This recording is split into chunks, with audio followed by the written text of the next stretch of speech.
따라해 보겠습니다. 지식의 말씀의 은사, 말씀의 은혜 받으시기를 다시 한번 축복합니다. 고린도전서 12장에는 9가지 은사가 나와요. 이제 우리가 부활절을 지나게 되면 성령 강림 절기를 기다리는 절기가 되는데, 성령을 사모하면서 여러분 은사에 대해서 좀 이해하면 좋겠죠. 오늘 그래서 지식의 말씀의 은사, 이걸 갑자기 한번 우리가 잘 오해를 하고 있으니까 말씀을 드리고 싶습니다. 9가지 은사를 한번 따라해 보겠습니다. 지혜의 말씀의 은사, 지식의 말씀의 은사, 믿음의 은사, 병 고치는 은사, 능력 행함의 은사, 예언의 은사, 영들 분별함의 은사, 방언의 은사, 방언 통역의 은사. 은사는 다양해요. 로마서에도 있고 에베소서도 나오지만은 우리 고린도전서 12장에 보면 성령의 9가지 이렇게 은사들이 나오고 있습니다. 특별히 오늘 본문에 지혜의 말씀의 은사, 또 지식의 말씀의 은사가 나오는데, 이를 오해하는 사람이 너무 많아요. 다시 한번 좀 말씀을 드릴 텐데 정확히 이해를 하면 좋겠어요. 자, 이것은 단순히 지혜나 지식을 의미하는 게 아니죠. 지혜의 은사가 있으면, 또 지식의 말씀의 은사가 있으면 저 사람이 지식이 많은가 보다, 뭐 지혜가 많은가다, 이렇게 생각을 하기 쉬운데 그게 아니죠. 여기서 말씀이 강조돼야 되는데, 그 이유는 말씀은 누구에게로부터 오느냐? 하나님으로부터 옵니다. 하나님의 지혜, 하나님의 지식이라는 거예요. 한번 따라해보세요. 하나님의 지혜, 하나님의 지식. 그래서 지식의 말씀의 은사, 지혜의 말씀의 은사, 영들 분별함의 은사, 이런 건 다 계시의 은사입니다. 그것은 계시를 통해서 하나님의 관점으로 보고 하나님의 관점에서 이해하고 분별하는 은사가 됩니다. 하나님 외에 알 수 없는 사실을 이 은사를 통해서 즉각 알 수 있게 하시고, 특별한 장소에서 특별한 목적을 위해 특정한 사람에게 특정한 시간에 필요한 지식의 말씀을 주심으로 인도함을 받게 하는 겁니다. 그러니까 이 지식은 세상의 지식이 아니라 하나님의 전지전능하심의 일부분이라고 생각하면 되겠어요. 그래서 여기 은사로서의 지식의 말씀의 은사는 공부해서 얻어지는 게 아니에요. 훈련해서 얻어지는 것도 아니에요. 지식의 축적으로 얻는 것도 아니에요. 연구를 통해서 얻는 것도 아니에요. 대학 교수는 모르는데 기도 많이 한 지식의 말씀의 은사를 받은 어떤 사람은 어떻게 해요? 시장, 노점에서 장사를 하더라도 그 사람은 알 수가 있습니다. 그러니까 순전히 성령님께서 주시는 선물을 받는 것인데, 성령님의 주도적인 나타나심의 사건이고 성령님께 순종함으로 받는 겁니다. 근데 이 지식의 말씀의 은사를 정확히 이해하는 목회자들도 드물고 성도들도 드물어요. 오늘 제가 정확히 이해를 하고 있으니까 여러분 정확히 좀 알아들으면 좋겠어요. 자, 어떤 목사님이 앞에서 부흥회를 인도하고 계시는데, 저 뒤에 어느 권사님 한 분이 이렇게 늦게 들어옵니다. 근데 그분이 성전 안에 들어올 때 하나님께서 그 목사님에게 이렇게 말씀하십니다. 저 사람은 내가 기뻐하는 자다. 그에게는 직장이 없다. 직장을 위해서 기도해 주어라. 아니, 저하고는 부흥회 강사가 무슨 일면식도 없잖아요. 근데 하나님께서 제게 그런 지식의 말씀의 은사를 주셨어요? 그런데 얼마 뒤에 그분이 헌금 봉투를 내서 올라왔는데 이렇게 써 있습니다. 하나님, 저에게 풀타임 직장을 허락해 주옵소서.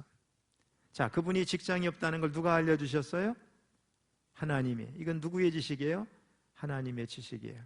이해가 되시나요? 그래서 목사님은 그분이 직장이 없는 것을 알지 못했어요. 그러나 하나님의 지식으로 알게 하셨고, 헌금 봉투에 기도의 제목이 있기도 전에, 그걸 알기도 전에 무엇을 위해서 기도할지를 하나님이 알려주셨죠. 이런 게 지식의 말씀의 은사인 거예요. 자, 저희 사돈이 되겠습니다. 이제 돌아가셨어요. 90이 넘으셔서 돌아가셔서 대단한 분이에요. 갈멜산 기도원 원장이시고, 이제 또 큰 선교회를 이끄셨어요. 자, 은사 집회를 그분이 오래전에 제주도에서 할 때 얘기를 자주 하시는데, 제주도 교회에서 은사 집회를 하는데 어떤 남자분이 직업이 목수인 거예요. 근데 하나님께서 뭐라고 그러냐면 저 사람은 장차 목사가 되어 올 사람이라는 걸 알려주신 거예요. 그 사람이 제가 서울에 첫 목회할 때 그 사위가 저희 교회에서 전도사, 감신 나와서 전도사 하다가 뉴질랜드 선교사로 저희가 파송해서 갔어요. 심성훈 목사라고. 아주 잘생기고 그랬는데 그 장인어른이 된 군산 영광감리교회에서 심호하다 은퇴하신 최원일 목사님이라는 분이에요. 저는 잘 알아요. 또 울산 평강감리교회에서 은사 집회를 하는데 한 청년이 있는 거예요. 근데 저 사람은 목사가 될 사람이라고 우리 김목순 목사님이 다 알려주셨대요. 그 이름이 전복주라는 청년이에요. 근데 하나님이 알려주셨으니까 어떻게 해요? 이게 나중에 집회가 끝나고 불렀대. 당신은 어느 정도 공부했냐 했더니 중학교밖에 안 나왔어요. 그래서 우리 원장님이 고등학교도 보내주고 협성신학대학원도 보내가지고 목사가 돼서 지금 대전에서 목사를 하고 있고요. 제가 목사 안수 받을 때 저한테 성경책 하나를 선물한 적이 있습니다. 저희 동생이 제주도에서 지금 회복감리교회 담임 목사인데 오래전에 육군 군목으로 있었어요. 중2 때인데 저희 사돈어른이 이제 저희 재수 씨가 지금 미국에서 목사지만은 사위를 위해서 기도를 많이 하는데 군목 소령 한 분이 저희 동생을 소개했나 봐요. 근데 이분이 기도하니까 사위라고 알려주신 거 하나님이. 저희 동생은 이런 핑계 저런 핑계 대고 안 하려고 했는데 결국은 됐어요. 여러 사람을 통해서 계속 찾아가서 얘기하고 이렇게 해서 하나님이 사위라고 알려주셨기 때문에 그래요. 자, 우리 중부연의 감독을 지낸 윤보한 목사는 저하고 오랜 전에 친구예요. 이분이 싱가포르 선교사를 마치고 귀국해서 이제 한국에 들어온 지 여기 이제 개척을 하고 얼마 안 됐는데 나중에 이제 교회를 잘 크게 성공한 목사예요. 제가 춘천에 있을 때 부흥회를 2번인가 3번인가 초청을 했어요. 근데 그 윤보한 목사님은 이 지식의 말씀에 은사가 있어요. 금년에 본인이 약속해서 본인 교회 저보고 감독회장에 떨어지던 붙던 저보고 부흥회 해달라고 교인들한테 아주 박영준 목사가 부흥 강사들 이렇게 선언했거든요. 저 집사람을 지난해 갔을 때. 근데 제가 가면은 그분이 그런 은사에 대해서 이해하고 있는지는 모르겠지만 제가 이거를 전하고 싶어. 그 교회에서는. 왜? 목사님이 그걸 많이 하니까. 이 목사님은 어떤 은사가 있느냐, 윤보한 목사님은 강단에 헌금이 딱 올라오면 헌금 봉투를 보고 그 사람을 아는 거야. 무슨 은사? 지식의 말씀의 은사. 제가 이런 일이 있었어요. 춘천에서 부흥회를 해달라고 했는데 저녁에 이분은 와서 같이 식사도 안 해. 금식하고 와가지고 강단으로 바로 올라가는 거예요. 그러니까 우리 교인을 하나도 모르는 거죠. 그런데 헌금 봉투를 보고 딱 이렇게 얘기하는 거예요. 이 권사님은 장에 중환병이 지금 들었습니다. 그때 우리 교인들은 다 까무러쳤어요. 왜? 우리 이제 고인이 되셨는데 지금은 대장암을 확인한 여자 권사님이셨거든요. 제일 앞에 부부가 이렇게 앉아 있었어요. 헌금 봉투를 보고 지금 그걸 얘기를 한 거잖아요. 그 다음에 은혜가 있었을까요? 없었을까요? 은혜가 있었죠. 엄청난 역사가 있었죠. 구약시대에 사울이 사무엘에게 와서 잃어버린 당나귀를 찾을 때 이미 하나님께서 사울을 왕으로 세우라고 하는 지식의 말씀을 사무엘에게 알려주셨어요. 자, 오늘 본문인데 9장 15절 16절 사무엘상 다시 한번 읽어봐요. 시작. 9장 시작. 사울이 오기 전날에 여호와께서 사무엘에게 알게 하여 이르시되 내일 이맘때에 내가 베냐민 땅에서 한 사람을 내게로 보내리니 너는 그에게 기름을 부어 내 백성 이스라엘의 지도자로 삼으라. 그가 내 백성을 블레셋 사람들의 손에서 구원하리라. 내 백성의 부르짖음이 내게 상달되었으므로 내가 그들을 돌보았노라 하셨더니. 자, 사무엘은 사울이란 청년을 알았어요? 몰랐어요? 몰랐는데 청년 하나가 찾아오는데 그에게 기름을 부어서 이스라엘 왕으로 삼으라는 거예요. 또한 여로보암의 아내가 변장을 해서 앞을 이제 노령으로 보지 못하는 아이야 선지자에게 나아갈 때 그 여인이 오기 전에 이미 선지자는 지식의 말씀으로 그 은사로 그 사람이 누구인지를 알았어요.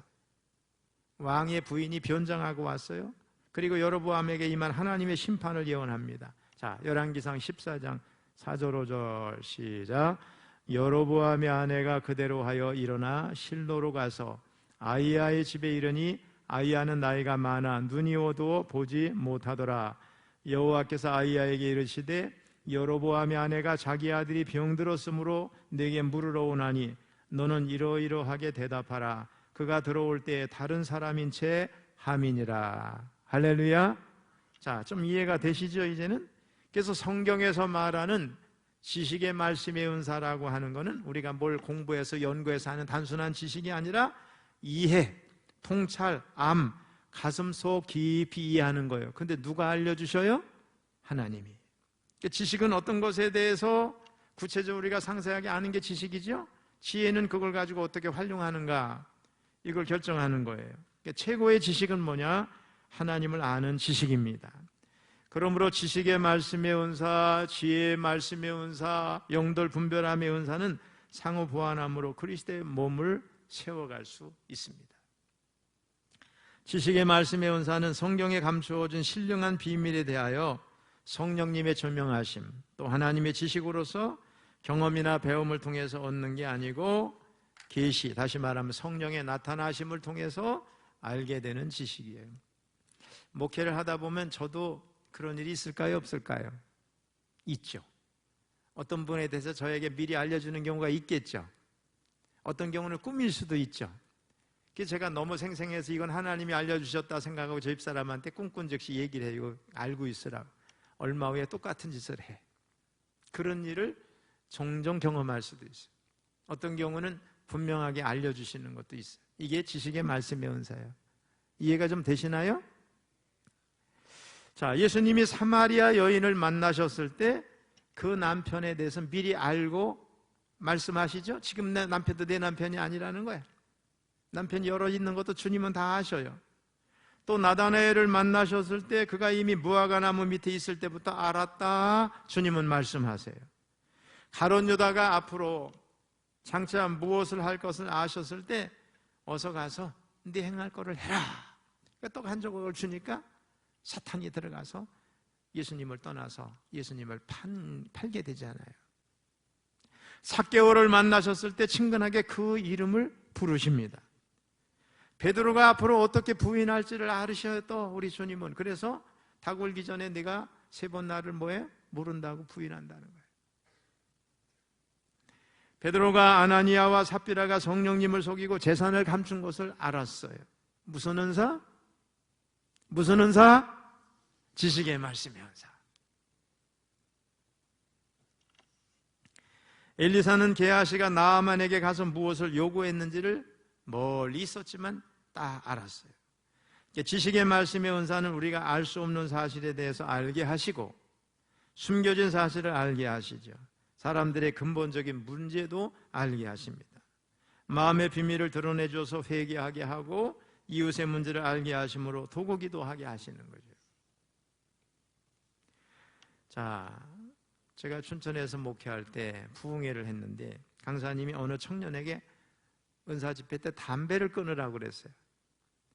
근데 그 청년은 공부도 잘하고 신실해요. 담배를 핀다는 게 아무도 모르고 저도 몰랐어요. 강사님 저 실수하는 거 아닌가, 남들 앞에서 그런 걸 얘기를 했는데 저게 사실이 아니면 어떻게 되나? 그런데 그 청년이 사실을 시인했어요. 굉장히 놀랐죠. 저도. 지식의 말씀으로 간혹 잃어버린 아들, 잃어버린 재산, 물건이 어디에 있는지도 가르쳐 주시기도 하죠. 때로 여러분 기도 많이 하고 뭘 잊어버렸는데 하나님 앞에 간절히 기도했더니 어느 순간 확 스쳐가는 지식으로 어디에 올려놓은 거 여러분 알려주실 때도 있죠. 그걸 단순하게 우리가 잃어버렸던 생각이라고 할 수 있지만 어떤 경우는 하나님이 알려주신 지식일 수 있다는 거예요. 저는 우리 교회 지금 여기 부목사님이 살고 있는 청지기 집을 지을 때 이름을 지어야 되잖아요. 그런데 우리 55년사 역사에 보면 오덕 1, 2에 사는 그 이름이 이한영이라는 사람인데 이한영 씨가 교회 땅을 기증했다는 55년사의 기록이 있어요. 참 귀하다. 그래서 제가 청지기 집을 지을 때 한영관, 그 이름을 따서 한영관이로 해야 되겠다 이렇게 생각을 했는데 마음이 편하지 않는 거예요. 이상하게 편하지 않는 거예요. 그래서 제가 청리원 계약서를 오래된 문서죠. 뒤졌어요. 그런데 사실이 아니었어요. 우리가 이 교회 부지를 땅을 돈 주고 샀고 일부를 기증받았는지 모르지만 정도우 장로님은 일부는 기증받은 것 같다고. 근데 우리 교인 중에 아무도 아는 사람이 없는데 총리원에 보면 얼마 주고 샀다는 기록이 쫙 나와 있어요. 자, 그러면 제가 그 이름을 써야 되겠어요? 안 되겠어요? 안 되죠. 그래서 결국은 청지기 집으로 정해지게 됐어요. 또 제가 수술을 하고 나서 특별히 일이 별로 없을 때 사무실에 내려갔다가 제 마음에 우리 교회 좀 교회 필지를 확인하고 싶었어요. 8필지인지 여러 필지를 우리가 이 대지가 나뉘어져 있거든요. 근데 빨간 줄만 있는, 금만 있는 필지가 하나 있어요. 몇 다시 몇 해가지고. 공유 지분으로 그때 120-1인가 그렇게 돼 있어요.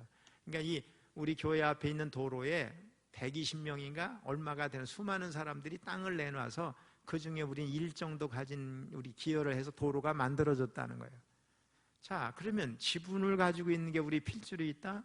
그러면 이게 몇십 년 전일 거라도 이게 보상받을 수 있는 게 아닌가 이런 생각을 해본 거죠, 저는요. 이해가 되시나요? 그래서 제가 장로님들한테 그래서 이거 보상받을 수 있지 않을까요? 오래전에 도로에 편입된 이 땅인데 필지만 있는 거 그랬더니 장로님들이 아유 그거는 그냥 오래전에 끝난 거지 도로로 간 거 무슨 보상을 받아요? 아닙니다. 제 마음은 그렇지 않아요. 한번 신청해 봅시다. 그래가지고 신청했는데 한 달 만에 2억 얼마를 받았어요.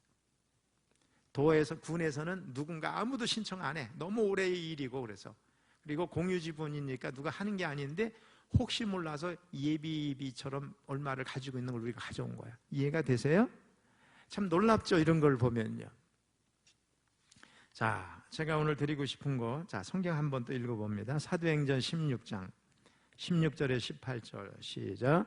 우리가 기도하는 곳에 가다가 점치는 귀신 들린 여종 하나를 만나니 점으로 그 주인들에게 큰 이익을 주는 자라.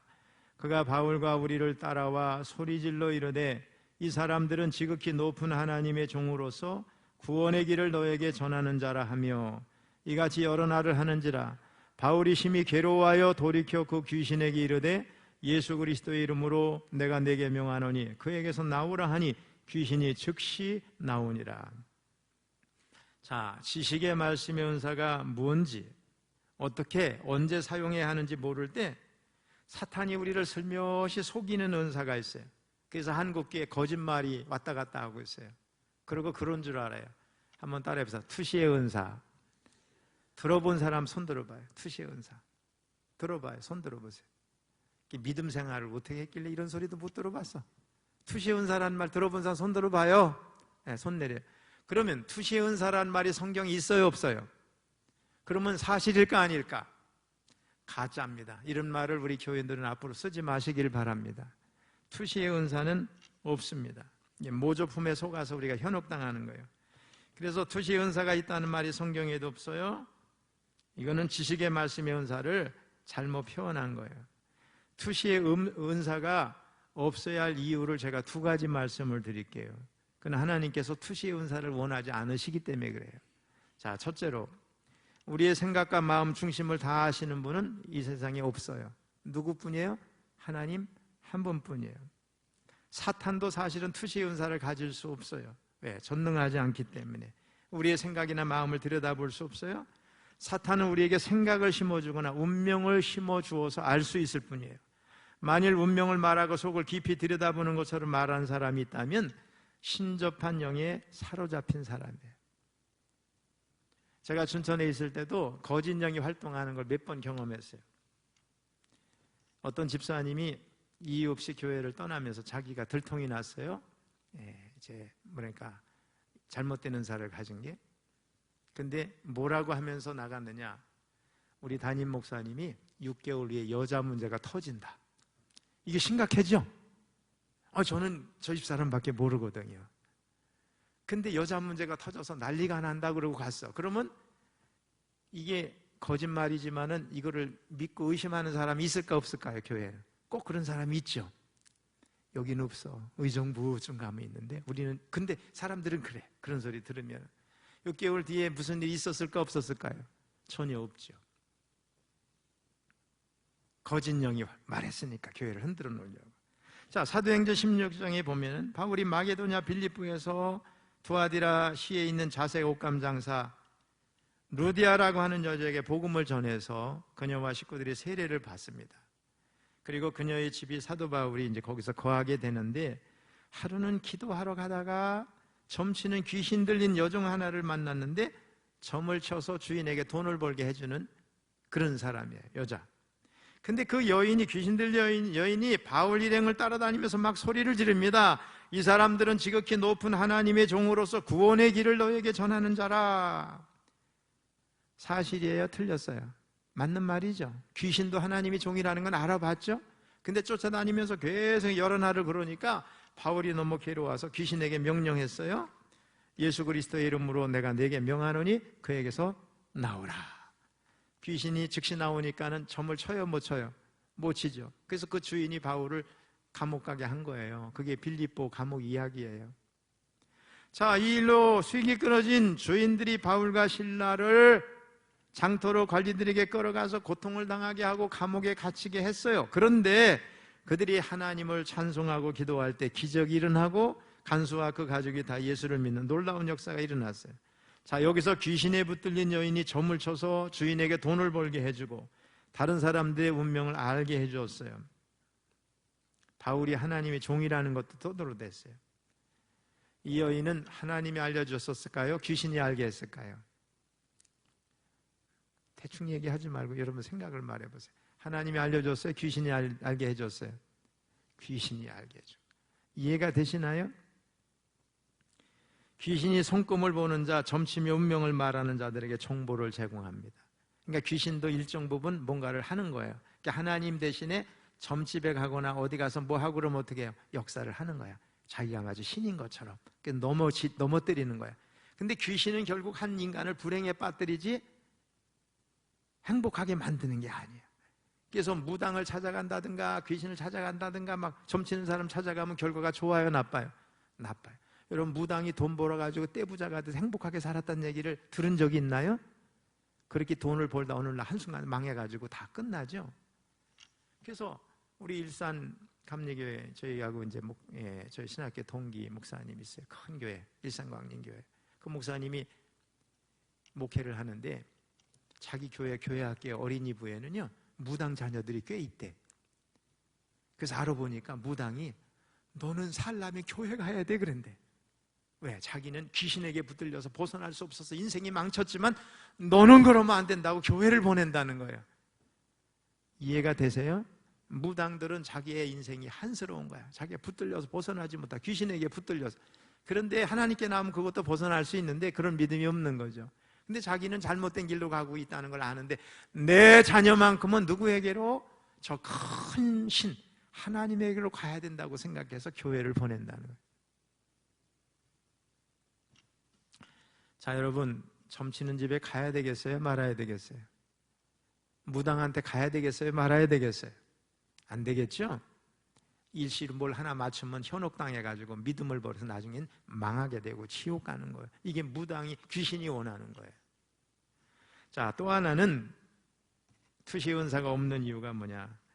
하나님은 무척 개인적이고 인격적이신 분이기 때문에 우리들의 사생활을 존중하십니다. 할렐루야! 이해가 되시나요? 하나님은 서로에 대해서 속속들이 들여다보는 걸 원하지 않으셔. 사람의 속을 마음대로 들여다보게 된다면 인간관계는 다 깨지고 말겠죠? 그래야 안 그래요? 그렇잖아요. 우리 안녕희 권사님, 남편이 투시 은사가 있어가지고 속을 다 들여다보면 되겠어요? 안 되겠어요? 또 반대로 우리 이호영 권사님이 아내가 나를 막 들여다본다 그러면 때로 저 마누라가 그리고 화가 났을 때도 다 할 거 아니야. 그러면 부부관계가 이어질까요? 안 될까요? 안 되잖아요. 하나님이 이런 걸 원하지 않으신다니까요. 그래서 투시의 은사란 말은 없고 투시의 은사 대신에 우리에게는 신뢰하는 믿음의 은사를 주십니다. 할렐루야! 여러분, 믿음의 은사를 가지시길 바랍니다. 믿음의 은사는 구원받는 믿음도 있지만 은사로서의 믿음도 있어요. 자, 만일 남편과 아내가 서로의 속을 깊이 들여다본다 그러면 하루도 사랑하며 살 수 없을 거예요. 윤현옥 집사님, 남편이 속이 딴 여자를 생각하고 있는데 저게 다 보여. 그러면 살 수 있겠어요? 근데 하나님은 그런 걸 원하지 않으신다니까. 우리 2014년 그런 분도 아니지만은 그렇다고 그런다면 한번 생각해 보세요. 자, 가끔 성도들이 기도를 부탁한다면서 하나님의 뜻을 알고 싶어 해요. 근데 하나님은 본인이 기도해서 알기를 원하세요. 할렐루야? 무슨 말인지 아시죠? 비밀과 사생활에 대해서 알기를 원하지 않으세요. 저는 그래서 상담하자고 와가지고 엄청난 비밀을 얘기한다 그러면 나는 아주 안 듣고 싶어. 안 듣고 싶어. 왜? 그걸 털어놓는 순간 어떻게 돼요? 목사님이 내 비밀을 알아. 그 다음 부담이 돼가지고 스스로 도망가 언젠가는. 그럴 수가 있어. 차라리 안 듣는 게 나아. 기도해달라는 게 낫지 뭘 자기 얘기를 뭘 그렇게 다 터놔. 그런데 다행히도 우리 교회는 제가 비밀을 다 하는 분이 있어. 아주 부정한 내용까지. 그런데 제가 한마디도 남한테 지금까지 안 했어. 그래서 저를 신뢰해 오히려. 그래서 믿음 생활 잘하는 분이 우리 몇 분 있어요. 제가 누구에게도 얘기를 안 했거든요. 아무도 몰라. 아무도 몰라. 아무도 몰라.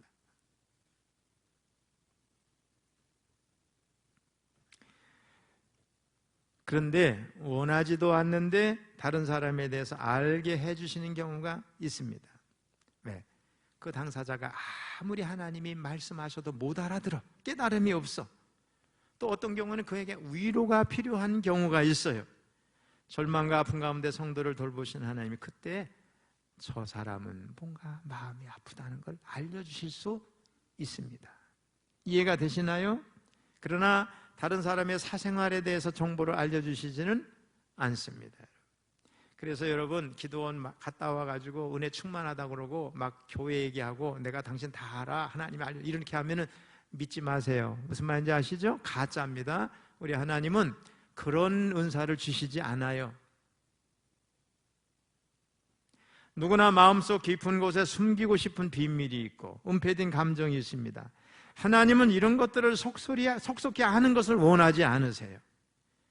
그것은 우리의 인격이 그러한 비밀을 다룰 수만 있을 정도의 인격이 되지 않아 사람은 듣는 순간 언젠가는 또 남에게 발설을 하게 돼요. 그래서 하나님이 그런 은사를 주시지 않아요. 투시의 은사는 없어요. 준비되지 않은 사람이 남의 사생활을 안다면 수다거리를 삼죠. 남에게 상처를 주게 됩니다. 하나님 우리에게 두 가지를 모르게 하셨는데 그것은 서로의 속을 들여다보는 것, 또 미래를 아는 것을 원치 않으세요. 다만 믿음을 선물로 주셨어요. 자, 여러분 하나님이 나는 언제 죽는데 몇 년도 몇 월 며칠 그럼 여러분 살 수 있을까요? 여러분 삶을 살 수 있을까요? 불가능합니다. 부흥회를 할 때 부흥사가 헌금 봉투를 읽으면서 그 가정의 내용을 상세하게 공개하는 경우가 있는데 이건 투시의 은사가 아니고 뭐라고요? 지식의 말씀에 은사를 사용한 거죠. 봉투와는 전혀 상관이 없어요. 봉투를 보는 순간 그 이름을 읽는 순간 하나님이 갑자기 머리에 그 사람의 상태를 지식으로 알려주시는 겁니다. 특정한 지식. 자, 문제는 어떤 지식의 은사로 지식의 말씀의 은사로 내가 어떤 사람에 대해서 알았다고 해요. 그러면 그게 좋지 않은 일이거나 남에게 공개적으로 알렸을 때 옳지 않은 일이면 하면 될까요? 안 될까요? 안 됩니다. 또 은사는 육신적인 동기나 실리적인 동기로 하면 안 돼요. 혹 성숙하지 못한 사람 목사가 또 성도들이 상대방을 꼼짝 못하게 하는 수단으로 내가 네 속에 너 이런 마음 가졌지? 이렇지? 이렇게 얘기해서 저 사람 내 속을 들여다봐 해서 꼼짝 못하게 하는 수단으로 no 이렇게 주시지 않는다는. 또 하나는 하나님이 너 100억을 학교 교회 헌금하래 너 돈 많은 거 있지? 이런 수단으로 활용하면 안 된다는 거예요. 이해가 되시죠? 자, 저도 은사 집회 많이 참여했어요. 영분별하는 거 뭐 많이 봤잖아요. 저희 사도는 그 3년 동안을 뭐 자주 참여하고 자주 봤죠. 은사 집회를 많이 참여했잖아요. 근데 저희 사도노루는 처음에 젊을 때는 하나님이 알려주신 대로 막 외치니까 상대방이 막 상처도 받고 막 변화도 되고 막 그랬는데 나이가 많으시면서 저한테 그래요. 오랜 시간이 지나니 하나님이 알려주시는 게 있어도 절제를 하게 된다는 거예요. 그에게 필요한 거를 알려주신다. 제가 우리 선교회 처음에 갔어요. 은사 집회를 하는데 저보고 처음에는 뭐라고 그랬냐, 은사 집회 때. 너 하나님 기뻐하신다, 너 사랑한다, 너 여기 잘 왔다고 그러신다. 자꾸 위로를 해주는 거예요. 그게 제 마음이 열리죠. 근데 처음만 그랬는데 시간이 갈수록 어떻게 해요? 제 잘못된 부분을 드러내 주시는 거예요. 자꾸 이렇게. 천안에 유명한 우리 큰 교직 은퇴하셨는데 갈릴리교 이창준 목사님, 연대 신학과 나오고 아이들만 막 몇천 명 됐던 큰 교회인데, 지금 갈릴리교회 그 목사님도 우리 다 같은 선교 회원인데, 그분이 어느 날 은사 집회 때 왔는데 우리 원장님이 제 앞에서 이렇게 보니까 학교 가지마, 가지마, 너는 안 배워도 돼, 그만 그냥 그러는 거예요. 나중에 알고 보니까 호서대학교 무슨 과를 또 지원해가지고 대학원에 가려고 등록을 해놨더라고. 하나님이 다 아시는 거죠. 예. 근데 그런 거 배울수록 어떤 때는 교만해지고 문제가 되니까 너는 그거 안 배워도 된다고 하나님이 알려주신 거잖아요. 그런 경우가 있는 거죠, 여러분. 하나님을 믿는 사람에게도 이상한 일이 생길 수 있어요. 사람들의 속이 들여다보여서 괴로운 일을 경험해요. 자, 여러분 가운데 어떤 사람의 속이 들여다보여서 괴로운 사람이 있잖아요. 그러면 그게 하나님이 주신 건가 귀신이 주신 건가를 잘 생각해야 돼요. 자, 어떻게 예수 믿는 사람들에게 이런 일이 일어나는가? 그는 성령 충만하지 못해서 때로는 귀신들이 역사하는 경우가 많이 있습니다. 자, 예를 들면 이름을 지을 때 무속인이 지었거나 우리 스님이 지어줬어, 이름을. 근데 그 사람이 교회를 나왔네? 그러면 이게 깨름칙하죠? 계속해서 이름이, 그죠? 난 스님이 지었대, 이런 게. 그럴 경우에는 그것이 머릿속에 남아서 귀신의 영향에서 벗어나기가 어려워요. 그럼 어떻게 해야 돼? 이름을 바꾸는 게 좋아요. 제가 첫 목회 때 저희 신방 전도사님 이름이 임연화 전도사야. 근데 저기 서울의 삼각산에 거기 이렇게 가다 보면 절 이름이 하나 있어요. 연화정사. 연꽃 있는 연꽃이 활짝 핀 절이라는 연화정사. 그래서 이름을 바꿨으면 좋겠다. 그랬더니 제가 지어지진 않아서 본인이 어느 날 기도하다가 임성화 이름이 바꿔와서 저 이름을 이렇게 하기로 했습니다 하면서 하나님 앞에 헌금 드린 적이 있어요. 그래서 지금도 임성화 전도사로 제가 기억을 하고 있어요. 우리 남편은 우리 케이블 TV 이렇게 하시고 그랬었는데, 자, 여러분 한번 잘 생각해 보세요. 또 절간에 어떤 사람은 이름이 올라 있는 경우 있죠. 부모님이 그렇게 해가지고. 그런 경우도 마치 예수 믿으면 큰일 날 것 같은 그런 게 붙들려 있는 마음이 있을 수 있죠. 자, 그럴 때 귀신이 역사할 수 있다는 걸 우리는 알아야 되겠습니다. 어쨌든 성령의 은사에는 투시의 은사가 없습니다. 여러분 이 시간 이후로 꼭 그런 말 쓰지 마시기 바랍니다. 그리고 마치 남의 속을 들여다보는 것처럼 내가 지금 저 어디 기도원에서 왔는데 기도 많이 했더니 하나님 이 교회는 이렇대, 니네 목사는 이렇대, 너희 교회는 이렇대, 언제 분란이 난대, 다 믿지 마세요. 우리 교회 문제는 교회 책임자인 저에게 하나님이 알려주시지 다른 사람에게 알려주시지 않을 거예요. 저는 그런 믿음이 있어요. 그런 말 들으면 제가 우습게 여겨. 속된 말로. 남의 속을 들여다보는 것은 악한 영이 넣어준 생각, 운명에 대해 귀신이 알려다 주는 거다. 이런 거를 깨달으시기를 바랍니다. 따라서 마귀는 우리의 생각 속에 침투한다.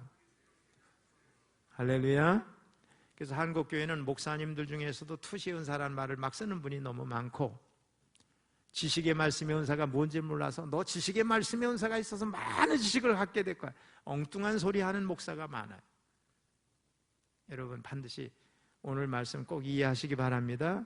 자, 성령의 9가지 은사 다시 한번 따라해 보세요. 지혜의 말씀의 은사, 지식의 말씀의 은사, 믿음의 은사, 병 고치는 은사, 능력 행함의 은사, 예언의 은사, 영들 분별함의 은사, 방언의 은사, 방언 통역의 은사. 여기에 고린도전서 12장에 나오는 9가지 은사입니다. 저는 은사에 대해 잘 알지 못하지만은 은사에 대해서 엄청난 은사를 받은 저희 사도나하고 대화도 이렇게 하면서 제가 깨닫고 이제 은사에 대해서 정리는 끝났어요. 그래서 목회하면서 그런 소리를 들어본 일도 없고, 그런 소리 하면 제가 내쫓아버려요. 저한테 와서 그런 소리 하면 저 가짜가 어디서 귀신 내용을 받아가지고 저런다고. 여러분 잘 은사에 대해서 이해하시고 때로 하나님께서 여러분에게 알려주실 때는 이게 지식의 말씀의 은사인지 귀신이 알려주는 거지 분별해서 덕을 세우시기를 주님의 이름으로 축원합니다.